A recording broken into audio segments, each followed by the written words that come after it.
Para iwas sunog, importante pong tandaan ang ilang paalala ng BFP. Huwag pong itabi ang kandila sa maaring pagmula ng apoy at iwasan po ang pagsusunog ng basura. Ilayo ang posporo o lighter sa lugar na maaabot ng bata at kung nagluluto, huwag po ninyong pabayaan ang kalan. Ugaliing tanggalin ang mga nakasaksak na appliances kung aalis ng bahay.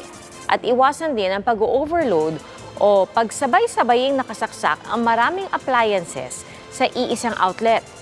Ugaliin ring patayin ang upos ng sigarilyo bago ito itapon at ugaliing i-check na maayos ang kusina bago matulog sa gabi.